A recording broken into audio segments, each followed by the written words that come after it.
নমস্কার, স্বামী সোমেশ্বরানন্দ বলছি। এই গ্রুপে বেশ কয়েকজনের প্রশ্ন এসেছে, উত্তর দেবার জন্য এক এক করে আলোচনা করা যাক।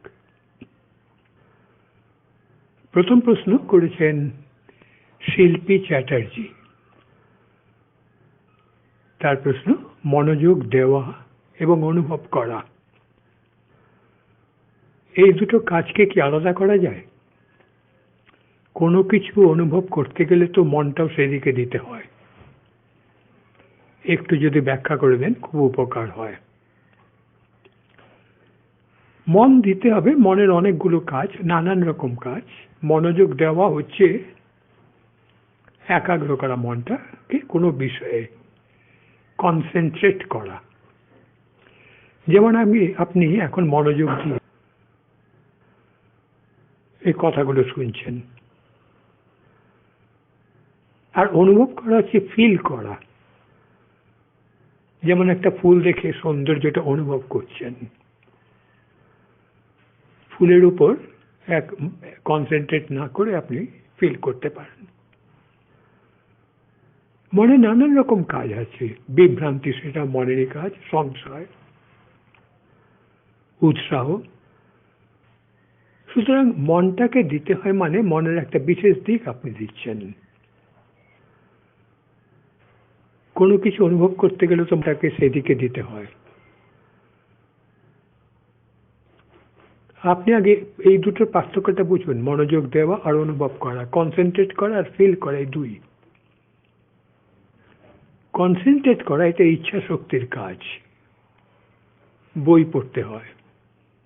আর অনুভব করা হৃদয়ের কাজ, ফিল করা। এগুলো আগে অনুভব করতে হবে আপনাকে। এর পার্থক্য কি সেটা বুঝতে হবে। মনটাকে সেই দিকে দিতে হয়। মনটাকে তো আপনি পুরো মন দিচ্ছেন না, আংশিক দিচ্ছেন। সুতরাং এটা আপনাকে মনটাকে দেখে দেখে ধরতে হবে। এগুলো পার্থক্য কি? মন চিন্তাও করে, অনুভবও করে। থিঙ্ক এবং ফিল দুটো আলাদা আলাদা কাজ। দেখবেন মনেরই কাজ। মন একটা শক্তি, যেমন বিদ্যুৎ শক্তি। আপনার বাড়িতে ইলেকট্রিসিটি আসছে, সেটা দিয়ে আপনি লাইট জ্বালাচ্ছেন, হিটারও জ্বালাচ্ছেন, এসিও চালাচ্ছেন, পাখাও চালাচ্ছেন, আবার কলিং বেলও রয়েছে। একই বিদ্যুতের নানান রকম কাজ, সেরকম মনের নানান রকম কাজ। আপনাকে এটা আগে অনুভব করতে হবে।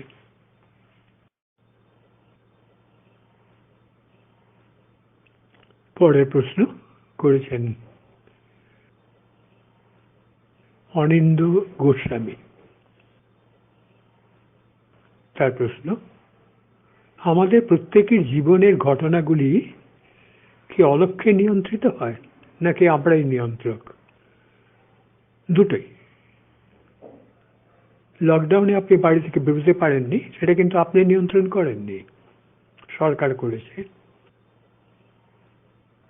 গ্রীষ্মকালে আপনি ফ্যান চালাচ্ছেন, রেগুলেটর আপনার নিয়ন্ত্রণে, কিন্তু গরম বোধটা আপনার নয়, বাইরে সেটা অলক্ষ্য থেকে নিয়ন্ত্রিত হচ্ছে।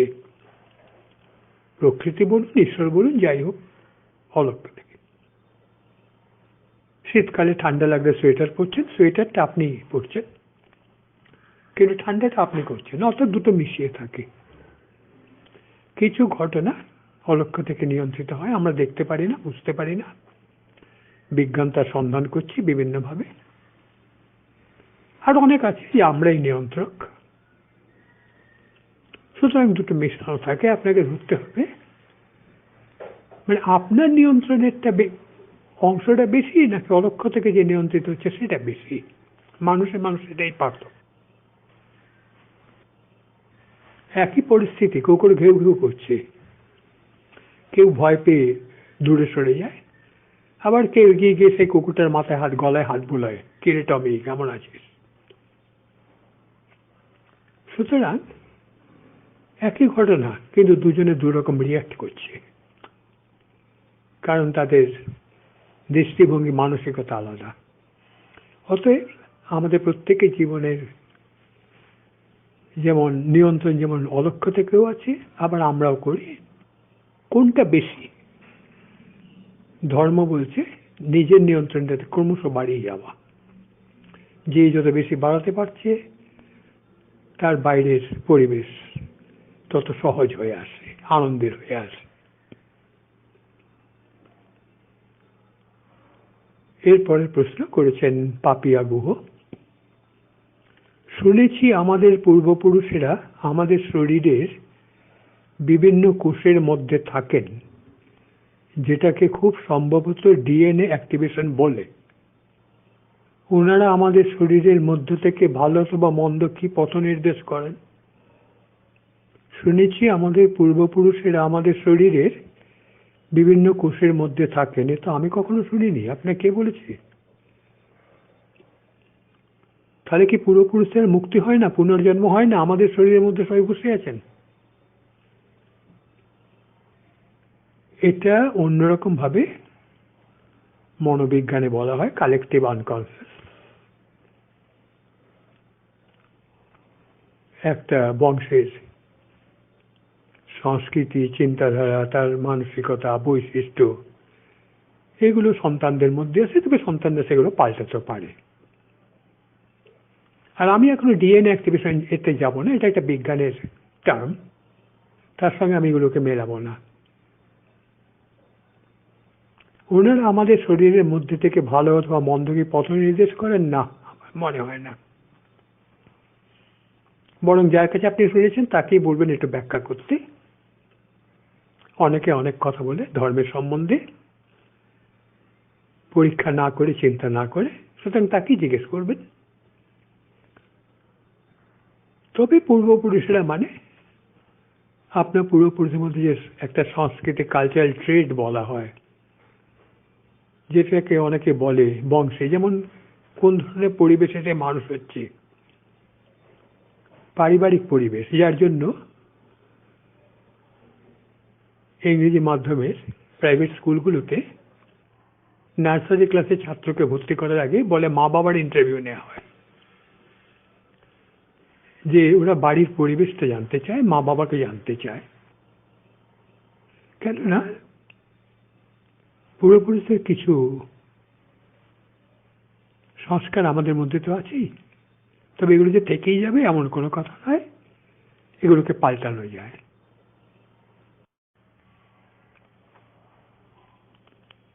এবার সন্দীপ কুমার চক্রবর্তীর প্রশ্ন। সন্দীপ কুমার বাবু প্রশ্ন করেছেন, আমার জীবনে অতি সহজ বস্তুগুলি অতি থেকে উচ্চ কঠিন হয় কেন? সবসময় আমার জীবন সংগ্রামের মধ্য দিয়ে কঠিন থেকে কঠিন হয় কেন?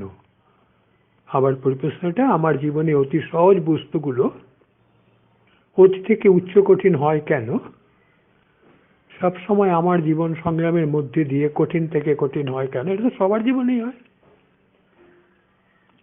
প্রাথমিক ক্লাসে স্কুলের ছাত্র প্রাথমিক থেকে যখন মাধ্যমিক ক্লাসে ওঠে তার পড়াশোনা কঠিন হয়, বেশি পড়তে হয়, বেশি চেষ্টা করতে, বেশি সময় দিতে হয় পড়াশোনায়, কলেজে গিয়ে আরো বেশি, ইউনিভার্সিটিতে আরো বেশি। এ তো আছেই। ঠিক তেমনি জীবনে তাই হয়, কঠিন থেকে আরো কঠিন তো হবেই। অনেকে চেষ্টা করেন সহজ করার জীবনকে, পারেন না, কারণ পরিবেশ প্রতিনিয়ত পাল্টাচ্ছে। এই ধরুন করোনা চলে এলো, কেউ প্রস্তুত ছিলেন না, আবার করোনা এক সময় চলে যাবে, তখন আবার জীবনটা অন্যরকম হবে। জগৎ মানে গচ্ছতি জগৎ, সবসময় সেটা মুভ করছে, সরে সরে যাচ্ছে, চেঞ্জিং। সংস্কৃত বলছি। সংসার মানে সম্যক সরতি যথা সংসার, সম্যক প্রতি মুহূর্তে যেগুলো সরে সরে যাচ্ছে, চেঞ্জ হচ্ছে, তাকেই বলা হয়। আমরা এই চেঞ্জের জন্য যদি প্রস্তুত না থাকি তাহলে আমাদের তো কঠিন লাগবেই। বহু লোক তারা বাইরের উপর বেশি জোর দেয়, বহির সম্পদ। পরীক্ষা 95% পেলাম কিনা মাধ্যমিকে, কলেজে অনার্স পেলাম কিনা, ডিগ্রি পেলাম কিনা, চাকরিতে গিয়ে উঁচু থেকে উঁচু পোস্ট পেলাম কিনা, বাইরে সম্পদ, বাড়ি গাড়ি সব। আর ধর্ম বলছে অন্তর সম্পদ বাড়াও, বাইরে সম্পদ নিজে নিজেই আসবে। আমরা এটাকে নজর দিলাম না, আত্মবিশ্বাস বাড়াতে চেষ্টা করলাম না, প্রতিকূল পরিবেশের মোকাবিলা করতে শিখলাম না, বা সেই কিনা এখনো স্কুলেও।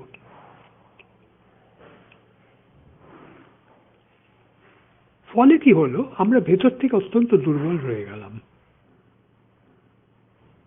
তাই জীবন সংগ্রামে কঠিন থেকে কঠিনতর পরিস্থিতির সামনে আমরা স্কুলে প্রোগ্রেস রিপোর্ট দেওয়া হয়, হাস্যকর ব্যাপার। কি প্রোগ্রেস? অঙ্কে ৮০ থেকে ৯০ পেলাম কিনা, ইংরেজিতে ৭৫ পেলাম কিনা, বিজ্ঞানে ৯৫ পেলাম কিনা। এই যদি প্রোগ্রেসের লক্ষণ হয়, প্রগতির লক্ষণ হয়, তাহলে তো সবচেয়ে প্রোগ্রেসিভ হলো কম্পিউটার, সবচেয়ে প্রোগ্রেসিভ হলো গুগল, সব উত্তর পাবেন সেখানে। আসলে চিন্তায় খামতি আছে, চিন্তা করা হয়নি। আমরা যেহেতু শক্তিমান হয়ে ওঠেনি অন্তর থেকে, সেই জন্যই পরিবেশে আমাদের কঠিন লাগে। আর দ্বিতীয়ত, বাইরের পরিবেশ কঠিন হলেও এই কঠিনের মধ্যে আমরা সুযোগ খুঁজে নেবার চেষ্টা করি না। এই গ্রুপে একটা এক্সারসাইজ দেওয়া হয় অভ্যেস সকালে, যে প্রতিটি সংকটের মধ্যেই আত্মবিকাশের একটা সুযোগ লুকিয়ে আছে, এটা খুঁজতে। সুতরাং আমাদের শিক্ষায় কিছু গন্ডগোল হয়েছে। শিক্ষা ব্যবস্থা বা শিক্ষামন্ত্রীকে গালাগালি দিয়ে লাভ নেই, এটা বাড়িতে শুরু করতে হবে। বাইরে থেকে আমি সাহায্য পেলাম, ওয়েল এন্ড গুড, ভালো। না পেলে কি করব? গালাগালি দিয়ে তো আমার সমাধান হচ্ছে না। আমাকে নিজেই এগিয়ে আসতে হবে, নিজেই পথ খুঁজে দিতে হবে। আর আপনি বলেননি আপনার জীবন সংগ্রাম কঠিন থেকে কঠিন কিভাবে হচ্ছে, স্পেসিফিক্যালি বলেননি, অতএব স্পেসিফিক্যালি আমার পক্ষে কোনো উত্তর দেওয়া সম্ভব নয়। সাধারণভাবে কথাগুলো বললাম। অন্তর সম্পদ যত বাড়াবেন, জীবন তত সুন্দর থেকে আরো সুন্দর হয়ে উঠবে। শেষ প্রশ্ন করেছেন দীপিকা দাস। তার প্রশ্ন, ইউটিউব চ্যানেলে যে মন শান্ত করার অনুশীলন দেওয়া আছে, সেটা কি আমার ৬ বছর বয়সী ছেলেকে অভ্যাস করাতে পারি? করিয়ে দেখুন না সে কি বলে। যদি তার পক্ষে একটু সহজেও করাবেন, সে অভ্যেস করুক। প্রথমবারে তার কঠিন লাগতে পারে,